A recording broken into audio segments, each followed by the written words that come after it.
Hallo, herzlich willkommen bei Brekina. In der letzten Woche hatten wir Novum. Wir hatten Ihnen keine Neuheiten vorgestellt, sondern nur, was wir ausliefern. Auch diese Woche gibt es ein Novum. Ich stelle auch heute keine Brekina Neuheiten vor, sondern ich gehe etwas fremd. Ich zeige Ihnen heute, was es bei PCX Neues gibt. Ich fand beide Modelle so klasse. Ich mochte sie einfach zeigen und anfangen möchte ich mit dem kleinen Fiat 500e. Fiat 500e ist im Jahr 2020 vorgestellt worden erstmalig und basiert in keinster Weise auf dem Fiat 500, wie wir ihn schon seit ein paar Jahren kannten. Es ist ein komplett neues Fahrzeug. Sieht optisch sehr ähnlich aus, ist aber, was Radstand angeht und alles, total anders, anderes Chassis. Wenn man beide Fahrzeuge nebeneinander stellt, sieht man ganz klar den Unterschied. Das Fahrzeug war sehr erfolgreich. Bisher wurden in den ersten gut 3 Jahren 65.000 Fahrzeuge verkauft. Es ist das in Deutschland am meistverkaufteste Elektro-Kleinfahrzeug. War in der gesamten Elektrozulassungsstatistik teilweise sogar auf Platz 3. Die Modelle sind fantastisch geworden. Sie sehen alle 4 hier. Wir haben uns für die Limousine entschieden.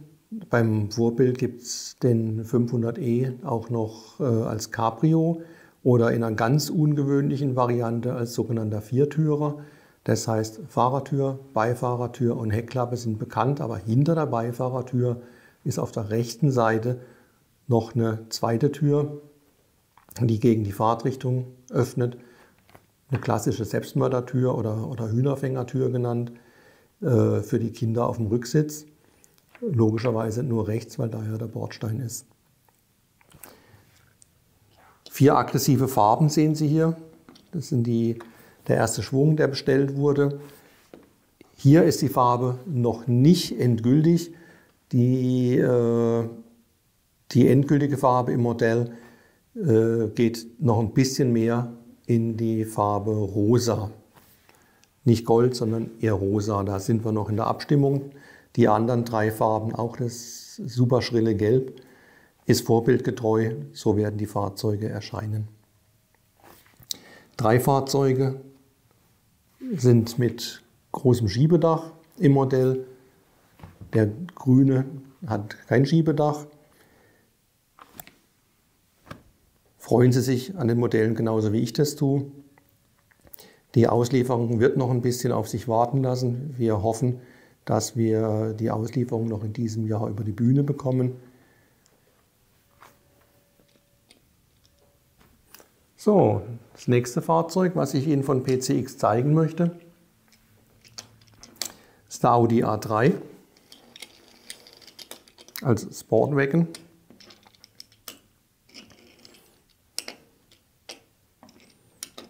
Auch in 4 Farben erhältlich. Dieses Fahrzeug nennt sich Baureihe 8Y. Die Variante hier ist die Variante bis Mitte 2024. Wir wurden hier von leichten Facelift, was aber nur die Stoßfänger vorne und hinten betrifft, wurden wir hier überholt. Sie sehen auch beim Audi A3, wie es typisch ist für PCX. Die Fahrzeuge werden mit 2 verschiedenen Felgen erscheinen. Einmal eine ganz grazile Mehrspeichenfelge und eine sehr moderne 5-Speichenfelge. Wer sich bei PCX auskennt oder PCX-Sammler ist, der kennt das Thema mit den verschiedenen Felgen. Ist übrigens auch beim Fiat dran gedacht worden. Auch der Fiat hat 2 verschiedene Felgen. Hatte ich eben völlig vergessen zu erwähnen. So, das ist das erste moderne Audi-Fahrzeug, was PCX im Programm führt. Ich bin sicher, wird sich gut verkaufen, wird Ihnen Freude machen. Uns tut er das bereits, weil er ist wirklich sehr gut geworden. Gibt es keine Kritik von unserer Seite. Und ja, wie gesagt, ich hoffe, er macht Ihnen auch Freude. Damit möchte ich mich für heute verabschieden mit den beiden neuen Modellen und freue mich, Sie nächste Woche wiederzusehen. Vielen Dank.